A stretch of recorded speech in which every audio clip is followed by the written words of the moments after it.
Welcome to another episode of Dad Up, everyone. Thank you guys very much for joining me today. I'm excited for the guests that I have on. They're going to go into a little bit of back history about them, but this is the first time that I've had a couple on my show. It's the very first time, 2.5 years of doing this show, almost 150 episodes, and the first time that I've had a married couple joining me on my show. So I'm honored that you guys have taken the time.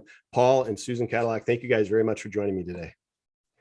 Thanks for having us. We're happy to be here. We're very happy to be here, and we thank you for taking time out to speak with us.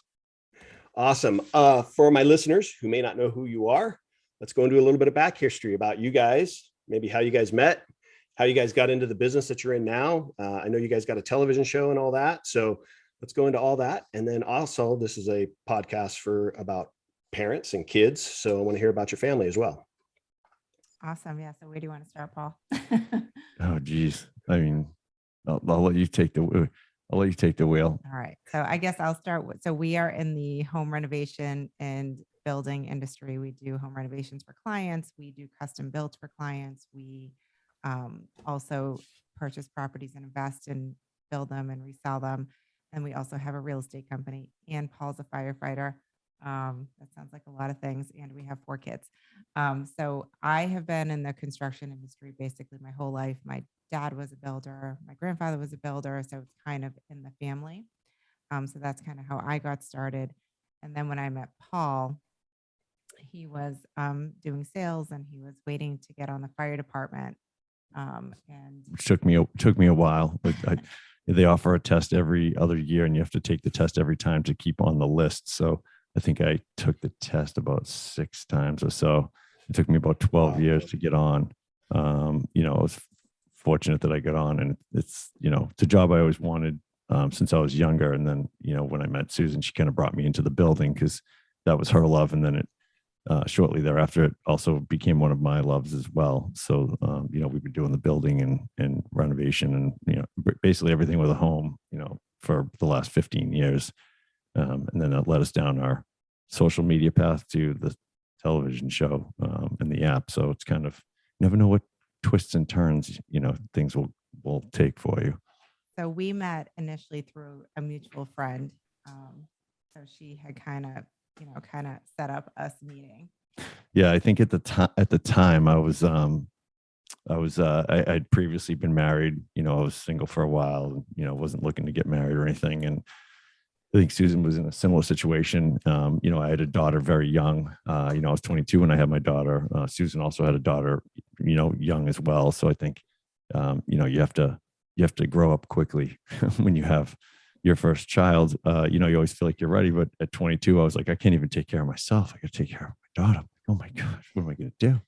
So fast forward to, several years later, Susan and I meet. We go to this Christmas party. A friend, said, hey, she goes, hey, you going to go? I said, yeah. She's like, you got to meet this girl. She's like you. She got a kid like you. I was like, yeah, I'm good. I get like enough of my own stuff going on right now, but maybe I'll see you guys there, So went to the party, and Susan came in, and I was like looking, I'm like, I saw her across the room. I go, oh, I want to go talk to her. So To impress me, he showed me his MySpace page.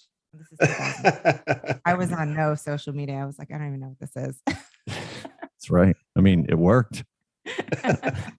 She said yes. That's all I was always say to her. Whenever she says something, I go, you said yes. He does. He reminds me of that. So we met at that party and been together since. The funny part was, after the party, I was talking to her all night, and I wanted to call her the next day. My buddy's like, dude, don't call her. You got to wait 16 days, and I was like, I don't want to do that. I just want to call her. I had a good conversation. So I called her.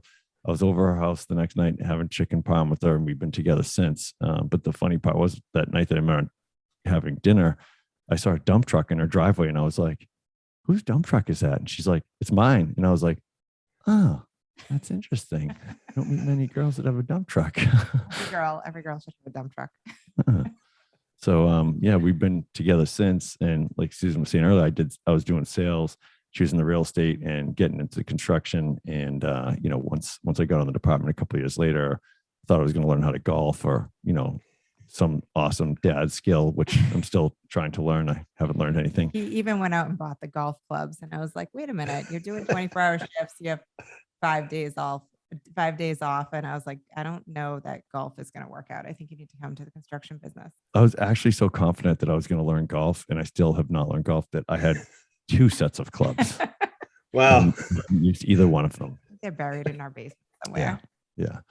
So I went into the construction with her and started learning construction because was never in that field. I was always handy, but never in construction. And, started digging holes in basements because it was about 2008. Yeah. We were really getting going, which obviously bad housing economy, right in the recession, right. So it was nothing glamorous that you'd want to take pictures of and post online. It was like digging holes in like dirt floors and structural work, and it was hard work, but I wouldn't trade it for anything because I really got an understanding of what, some guys who do that, or girls do it for 8-10 hours a day every day, so it's good to know how they're handling that. And then you're like, wow, people have to do this all the time. So it really gives you perspective.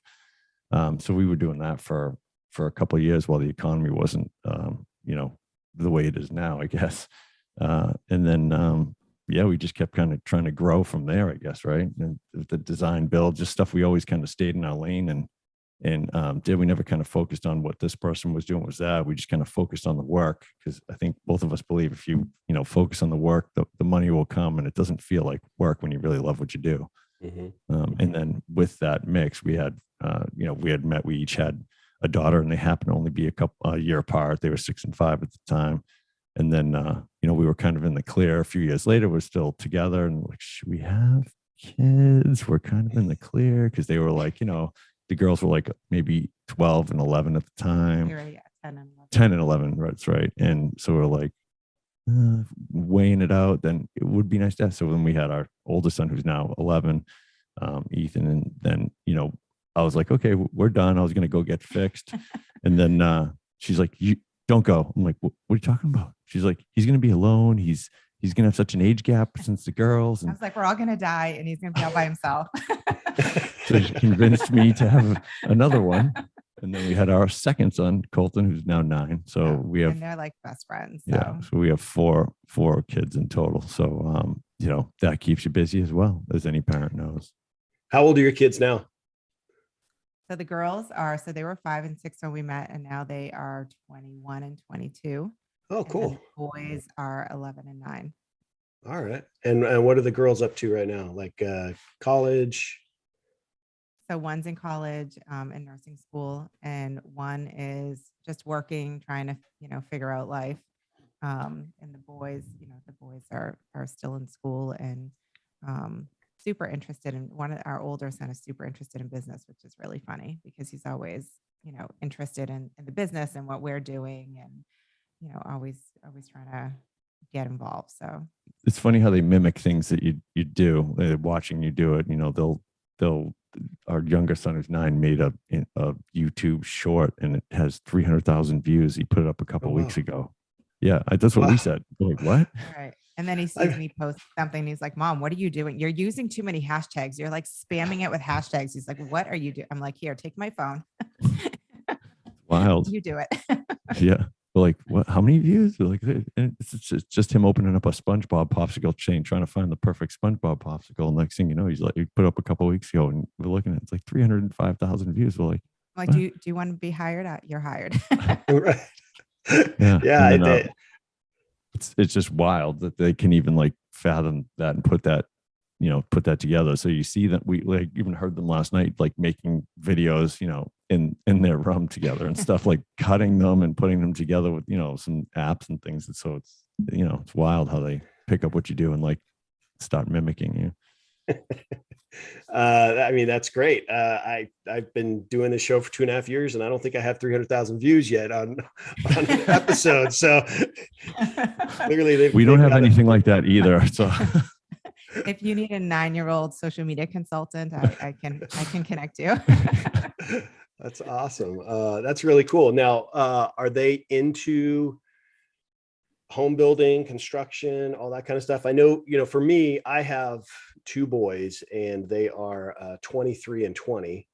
And I know that as they grew up, especially through their teenage years, things around the house that, I can do, and I could do a lot of things, but things around the house that I have to work on or fix or replace or whatnot, I used to try to teach them, just to kind of give them a little bit of, knowledge in basic home repair. Has that been a normal part of your guys' parenting? Oh yeah, I mean the boys have been to. I mean they've been to a lot of even just the job sites and the house demos and helping with things that would cause sanding or painting or what doing some woodwork. Yeah, well, you know, they want to hang out with you when they're young, right? So that's when you're Right. trying to teach them, right? When they become, a little bit older in the teenage years, they're like, bruh, hey, dad, drop me off down the street. I don't want to be near you. Okay, bruh. Like, what? So it's fun to teach them where they're like really excited to learn. So like I think even like when COVID first hit, she was like wanted me to make these shutters. So there's like a little video that we had of me and my oldest son, like we're sanding down like cedar and getting it ready to make shutters, so he was like, he had the electric sander, he's like, going back and forth. So I think it's it everybody wants to own a home and at some point in their life, and it's always good if they can pick up some of those things. Like you said, you can't learn it by not trying it, right? So, and the other thing is YouTube is a university Hmm. of fixing things. Everybody's had the same problem you have, and you can find it there somewhere, somehow. Someone's had the same problem, and you can figure it out. I've actually fixed a lot of things that I never thought I would fix with, doing a little bit of research on YouTube as well. So I think it's teaching them to be resourceful, right? I mean, that's what they need to be. You can't just give up. You gotta, if you hit a roadblock, what do you do? So that's what we try to teach them is, how do you get over the hurdle? There's always problems. How do you deal with it? Yeah, that's awesome. Yeah, no, I agree with the YouTube thing. It's something that I've used quite a bit. I just had an incident maybe about a year or so ago with our dryer. Our dryer had went out. The motor had went out on it, and we were looking at probably buying a new dryer and all that. And I thought, if we're going to replace it, let me see if I could at least try to fix it. So I took it out, took the back of it off, started going through it, and I started looking up YouTube videos on how to fix a motor in a dryer. And it ended up what would have probably cost me $300 or $400 to have a repair guy come out and do it, or another 4 or 5, maybe $600 to buy a new dryer. It cost me like $30, and I bought the little part that I needed for it down at, I think it was Sears or something, and replaced it myself, and it works great. So I have that that's all from exact same story. right. That's all from It YouTube. was my dryer broke. It wasn't spinning. I'm like, what is going on? I pulled it back off. This guy's like, it's probably the belt. Some guy in the south, I'm watching him. He's like, my dryer broke. And I'm watching. Pulled this. I'm like, oh yeah, there's the belt right there. Ordered the part. Like you said, $30. Boom, back in business. So I like trying to figure those things out myself too. Like if I come across something like that, like I will dig my heels into it until I figure it out, We'll because take every piece of that dryer apart and put it back yeah, together 100 times until it's fixed. I don't want to, I just want to, it's my curiosity. I don't want it to beat me. I want to beat it, so to speak. We had one time on a job, there's like a toe kick heater and this plumbing, electrical. So the homeowner kept saying it wasn't working. So the plumber goes there. He's like, everything's working on mine. The electrician goes at this power. Everything's working on mine. It's still not working. So I went over there. I pulled the thing apart. I'm looking at it. I'm like, this kind of looks off. I look it up. I find a couple videos on YouTube. Boom, fixed it myself and got it working. So I had both of them there. Neither one of them figured it out. One little connection. Yeah, there's like a little sensor piece that was like off, and that's why it wasn't reading that the pipe was hot. And I was like, that makes sense. So, I think again, being resourceful or trying to figure it out, and teaching the kids that is very important, because it's very easy with people's patience nowadays to just be like, and throw your hands up and forget about it, right? So it's like really teaching them to work through things and do the best you can at it. It's funny. I think about a story that, my younger son, my older son's graduated from college, and my younger son's in college, but right before he was getting ready to go off to college, he wanted to make because he thought all college kids needed one of these, but he wanted to make a beer pong table. Naturally, he does, sure. he doesn't, he doesn't drink, but he wanted to make a beer pong table. And believe it or not, I helped him buy the stuff that he needed, but he spent all the time to work on it in the garage and figure out how to build it. And I mean, he put it all together. And then he even did like some graphics, some painting of some graphics. I think he did SpongeBob on one side and he did some other things on the other side. But he had this table made, and it was really cool to see him. And I think it's because of the things that he's watched me do over the years. I have a lot of home Christmas decor that I've made out of wood and stuff like that. And he's seen that through the years growing up. But just wanted to take that initiative on himself and try it himself. And obviously I had to make sure that he, safety wise, he's using a saw and all that stuff, an electric saw and all that. So I had to make sure he's being safe. But just to watch him try to tackle this on his own was really cool to see. So that's awesome. And then you're like, oh, all those years he was paying attention. Right. Right. And there's a certain pride when you make something with your hands like that, and absolutely. It's almost like when you get that, when, he got that kind of first rush of like making something and it came out good. And you're telling him that. I'm sure other people are telling him that too. So it's like motivating because you're like, what else can I do? So like, that's like, I love woodworking and I'm always trying to learn the way things, because it's awesome to talk with guys on the job that have been doing it a long time because they just have these tricks and tips and hacks that you just can't learn in a book or anything. It's just, they all craft their own way of doing things. And you're like, oh, that makes total sense, because they just do it so much and they just figure out a way to work around things and make it more efficient. Yeah. I mean, he was just this last week, he was over at my at his grandmother's house, my mother-in-law's house, and she was having him go through the house and fix little things that were wrong. There were some light bulbs that were out. There's other things that she needed done. And he said, I spent like 3 hours over at her house, just kind of fixing these different things for her. And again, it's just going back to him, just watching me do things and learning from what I was doing at our home to do it himself. So, but you're right. Kids will mimic everything we do. He's even got he started his own podcast show now. So it's called, he's a real big sports fanatic and he knows everything about sports. He wants to get into some sort of field in sports, but he's got all this knowledge in sports. It's crazy, but he started this Never Lost podcast. And so I got this podcast going. So it's kind of cool to see. So who knows, maybe you'll be interviewing him one day on yours and he'll have you on his. Right. That's when you know you did something right, Exactly. Well, let's get into how did you guys get the show? I mean, how did that all transpire? How did that happen? So we've been putting our stuff on social media probably for about the last 5 years. We've been putting out videos. We've been putting out just, content, pictures of our work. And from just from posting on social media, we were getting inquiries from a lot of different producers and things. And we had at one point gone down the path of, we were pretty close to doing something with HGTV, but in the end, it was not exactly something that we wanted to sign up for when we had all the details. So the producer who was involved in that is actually now the producer of the show that we have now. And he has done a lot of different things. He did Queer Eye for the Straight Guy. And he's the one who's been producing the show now. So it kind of evolved from kind of a natural evolution from just putting out videos on social to just hearing what our audience was saying about, we want to see more before and afters. We want to see clients. We want to see, we want to see these different things, more elements, more story to the project. So kind of naturally evolved from, what we were doing. And that's kind of how it kind of came. Yeah, a mentor told us to do video, and about 5 years ago, she says, "You guys need to do video." She's like, "What?" She's like, "We're not doing video." Well, I was on the phone with her, and Paul kept crashing. Every time I was on the phone with her, Paul would be like, he's a goofball. We call him the CFO. He's the chief fun officer. Somebody has to be. Get those dad jokes lined up and ready at all times. It's true.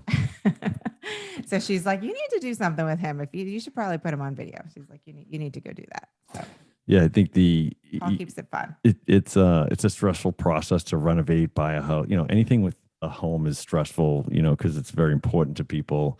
And we always try to make it more as least stressful of a process as it can be. And I think basically she was telling us to, she's like, put yourselves out there, show people what you do. And we did. And fortunately, people were taking to it and asking us, they wanted to see more. And, we were getting calls, even locally, we'd be out and people would come up to us and be like, "Oh, I love that, this that you did and that." And it's funny because they feel like awkward approaching you, but and they come up to you and you don't know them, but they feel like they know you because they've been watching for a while. So, So so Paul it's tells flattering. everyone, please, we encourage stalking. It's Yeah. fine. All social media channels, at Kadilak Homes with a K, and Renovation Rekindle is the name of the show. Please stalk all of that. We appreciate that. Thank you.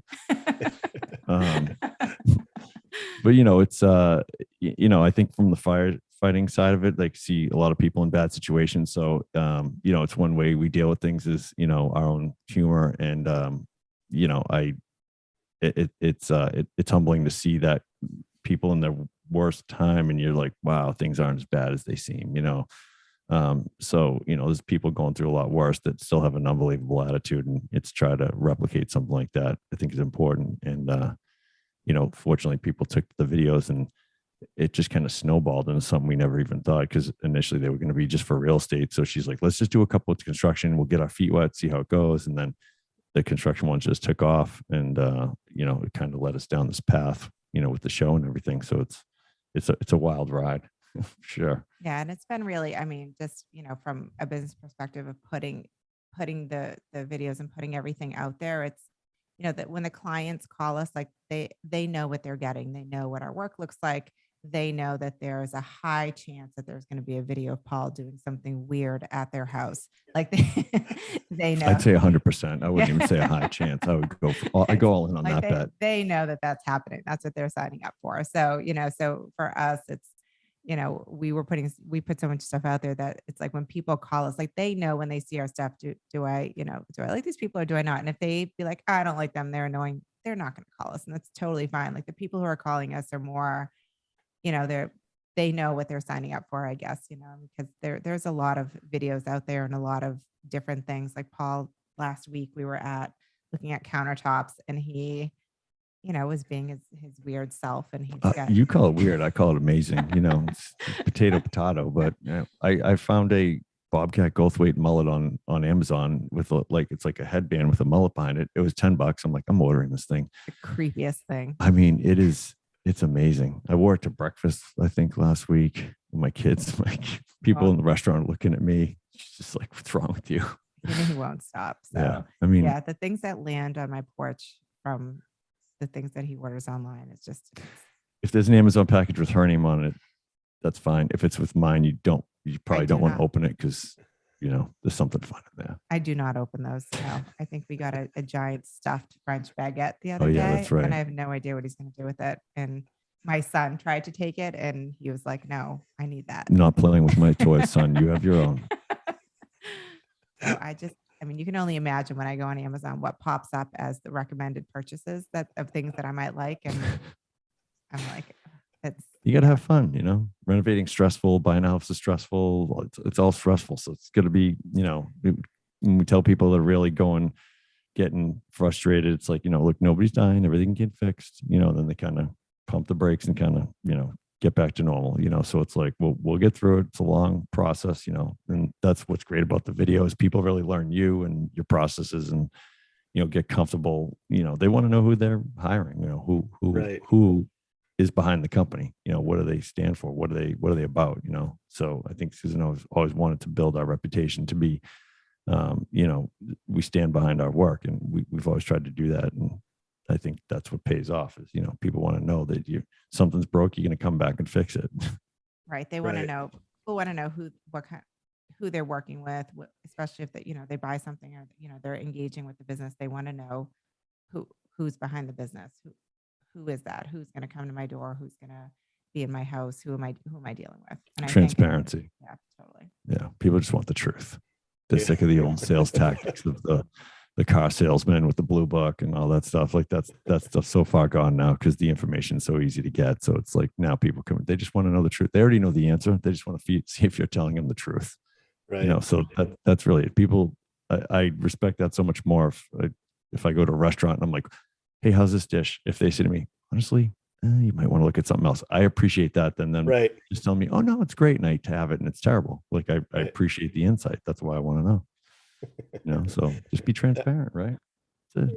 That's great. Now, you guys doing renovations, you guys do ground up builds too, or? We do. Yeah. We do everything from a kitchen, a bathroom. We do most of our jobs are more involved where it's like a whole first floor renovation, something like that, additions. But we do tear down rebuilds for clients. We also do some of those ourselves where we might buy a house and tear it down and build new and sell it, or buy it and renovate it completely and sell it. Like I said, we're involved in everything. The design, the build, selling, buying, anything with the house. We're right there. And what about the older daughters? There's no interest in that field, huh? I know you said one of them's in nursing school, which is great. But no, the girls were never really super interested. So it's funny how we never tried to push them to be, to be into it. Like, obviously if they're interested, that the door is open, but we also want them to, kind of be their own person and follow what they want to do. So it's really interesting to see the boys at such a young age be so interested in the business. So yeah, we've never pushed anything on them. I felt like my parents were always, I tried so many different sports and things when I was younger. I tried one, didn't like it. I do different, so I feel like it's really, they gotta find out what they like. Like if they love the business and they come into the business, that's amazing, but we will never force them into the business. You want them to come on their own. Because if they don't love it, it's not going to be fun for them. It's not going to be a business. We want them to do what they want to do. So, right, and we would never want them to feel like obligated. Right. That they would have to do it. Right. And I think, when the girls were younger, when you're first getting into business, when we met, it's like you're trying to get your rhythm and trying to like get jobs. And, if somebody's like, will you change my mailbox? You're like, yes, because you're just happy someone hires you, But as we've built our business and our brand, recognizing clients that are more in line with us, because we're not everybody's contractor. They're not all our clients. We just want, for us, it's important that we get along with the client because we're involved with them for so long. Sometimes it can be months, it can be a year, 2 years, so, you really got to jive together because, you learn a lot about people. You learn their ups, downs. You see when couples are fighting. I've walked in on how like job projects and husband and wife are fighting and then they just kind of look at me, like, how you guys doing? So it's and then they laugh about it with you later. So you just gotta really learn to get along, know to get along with them. But I think that the boys, where we've really kind of hit a rhythm with our businesses, over the last 3-4 years, they've really seen that because we were probably learning more at the beginning when the girls were younger, and now we're in a better rhythm. So they have that opportunity of really seeing everything kind of firing on all cylinders. So maybe that's why they're interested more, who knows, but, and the girls could still come around at some point because they like, design, things like that, so it's, again, we let them come to us. It's not something we want to push. Yeah. Yeah. I mean, the Yeah, boys that's great. did have their own snack shack out in front of our house a couple of weeks ago. I think they made $90 one day selling Doritos and lemonade in front of our house. Yeah. I was like, oh, maybe I should stay home and do that. They like making money, so that's a good sign that they're going to work and be a contributor to society when they're older. They were like, we're opening our own snack shack. I think they made like $90, $60. They did it for a couple of days. Yeah, they've sold like their old sneakers. They've sold like online, and they're the little like entrepreneurs. Entrepreneurial spirit. I love it. Yeah, that's awesome. My older son, when he was in high school, he used to go to the store for whatever reason. He'd buy like these 12 packs of sodas, and then he would take them to school and then sell them. Instead of the kids going to the vending machine and getting a soda, he would just sell them straight to the kid. And he ended up getting in trouble. The school told him he couldn't do it anymore, but he was he was making bank doing that. Yeah. So that was like, wait a minute, there's opportunity and profit here. I got this. See, I love hearing the like, the first hustle story people had as a kid. Like, what was their first like interaction with like hustling and earning money with it that drew them in? They're like, I'm all in. I used to make my father take me to BJ's and buy like a big thing of Charms blow pops, and I'd sell them in school. Same thing, and I'd keep getting them and selling. I was more focused on that than school. I was like, school's boring. This is way better. I'm like, yeah, you want one? Yeah, so it's like that entrepreneurial spirit, like you said, like what I always said to Susan, that's a podcast one day, just hearing people's like first entrepreneurial story of like when they're a kid, like what was that first thing that happened for them and changed it, so it's funny. Yeah. Sodas and he got in trouble. But he was thinking That's outside the box, you know. He's yeah, like, well, yeah, here's a problem. They don't want to go to the machine. I'll solve that. Here you go. You know? yeah, yeah. That's cool. Well, kind of diving into your kids a little bit here. We got 4 kids, obviously a span of ages here. So we've got 2 that are already grown and adults and 2 that are kind of coming into those teenage years. What's been the biggest challenges for you guys? Because you guys are trying to run not only a couple different businesses, but you got a TV show, and obviously you want to be involved and in tune to what your kids are doing. So how do you guys manage that? What's the biggest challenges you guys have faced as parents with 4 kids? Totally. Well, I'll rewind on this. So once COVID hit, it affected everybody, right? So schools were kind of figuring out what they were doing and stuff, and running our own business. It was hard with the schools trying to figure out their schedule, what they want to do. So Susan's like, I'm pulling them out. I'm going to homeschool them. So she homeschools. She's been homeschooling for the last 2 years. They just finished their second year homeschool. They're going back to the school in the fall. But she just is an influence on all of us in the house, because if something needs to get done, she handles it, and on top of running the business, on top of homeschooling and on top of doing everything else. It should be called Mom Up Podcast, really, because she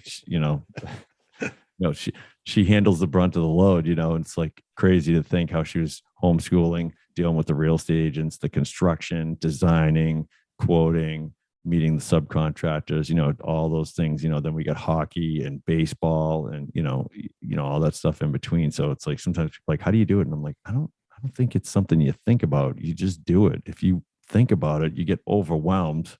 But if you just start hammering down and doing it, you just figure it out. And I think that's one thing that she did with school, which was really important. And it really brought the boys much closer because they spent so much time together. So they have a really good relationship. They're like best friends. And it brought our relationship with them and all of us, better overall, spending that time together. That's cool. I think that, homeschooling is great. I'm sure that there was a challenge there for you, Susan, with the homeschooling and trying to run the business.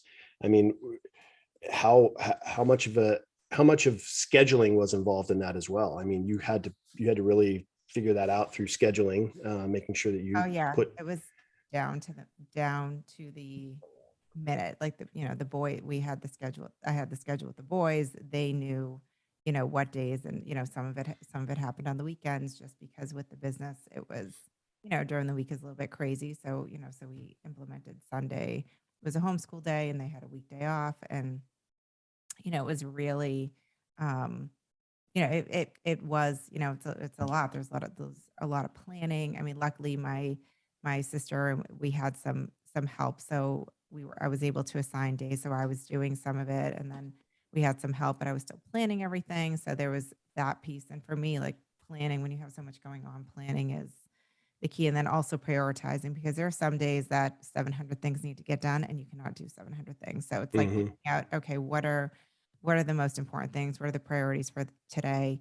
Always the kids stuff, whenever they have, sports or anything else that they have, at least one of us goes to it. So it's trying to figure that out, trying to figure out, meeting with clients and trying to, it's like Tetris. So it's just kind of prioritizing every day and really just going by that. And I mean, for me, schedule is huge. I'm a big planner, and a lot of times, especially when now we're done, but when we were in the thick of it, it was, right down to the minute. And the kids knew, like, this is the time we're doing homeschool. This is what we're doing. This is what we have in the schedule. And they were great about it. They never, they always, engage, and they always, I've heard, some moms, they're like, oh, my kids won't do any of the schoolwork. And I was like, so luckily our boys were very cooperative, and we didn't have any issues like that. So, I mean, it's just trying to figure out, what you can fit in, what's priority, and just doing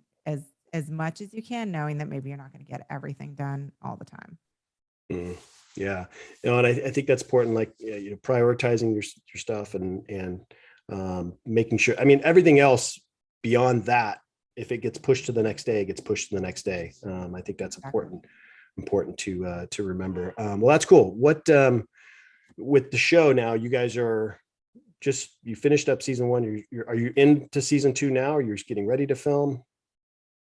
I know we're in the thick of it. Yeah, season one started. It started on local TV here in September last year. And then we launched an app for the show in December. Right, it was December, and then we've been filming season two, which will drop probably early fall. Yeah.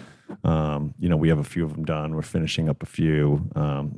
That's also been challenging just because supply chain's still severely affected. So what used to take us maybe 6 months is taking 12 or 13. So, because material delays and so forth. So, it's, again, there's always challenges in life and problems. It's just really, learning how to navigate through them, and not just throw your hands up, be like, well, there's nothing, nothing I can do. Even if we have clients come, if we have hardwood floors we can't get or something, we won't go to them and say, sorry, we can't get floors. We'll say, we can't get those, but this is what we can get, and give a solution to them. So I think it's so huge because teaching kids how to problem solve in general.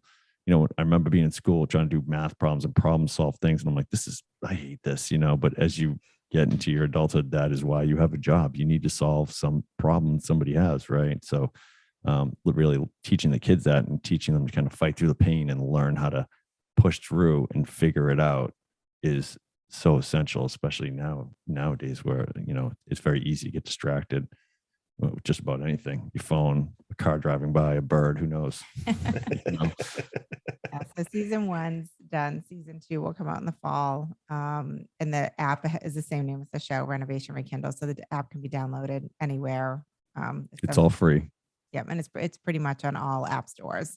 And like I said, the new season will come out probably sometime late September, probably. And they're full projects, what it looked like before, during the renovation, and then we reveal them to the clients in their true reveals. We locked them out and blindfolded them and brought them in. So when they pull the blindfolds off, it's legitimately the first time that they're seeing their space all done.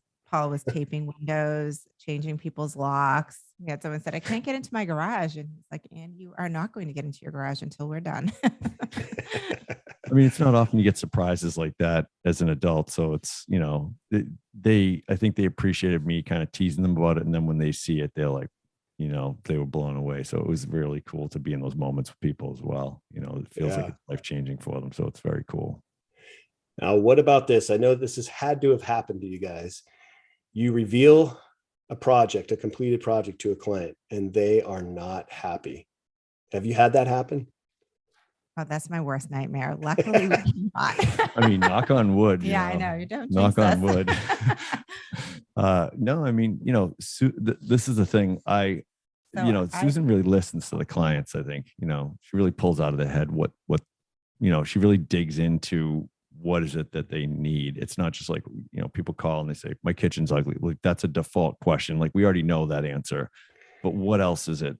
Why, what are the whys? Like, well, me and my husband can't cook at the same time. Okay. Now we're digging in. So she really digs into them and picks those things out. And it's funny how people know what they like, but they can't really articulate it. Especially with construction, because there's so much to it, but she'll just pull a few things out and put this thing together. It still blows my mind every time I see it when she has the design done and everything. And, looking at it all finished, she's always nervous. Like, oh, I hope they like it. And I'm like, are you kidding me? I'm looking around. I'm like, do you remember what they were living in before? This place is stunning, So, and it's different when you see it like staged and done and you walk into it and it feels like your home, so it's been cool because people like, and some of them like, this isn't my house. Like, no, it's your house. No, this isn't my house. So it's fun to see them, how excited they get. But, Susan always worries about that because she does the design. I just have to, keep coaching her, telling her, you're doing just good, honey. That's awesome. Well, if my listeners wanted to look you guys up, learn a little bit more about your companies, maybe the show, all the best places for them to do that kind of stuff.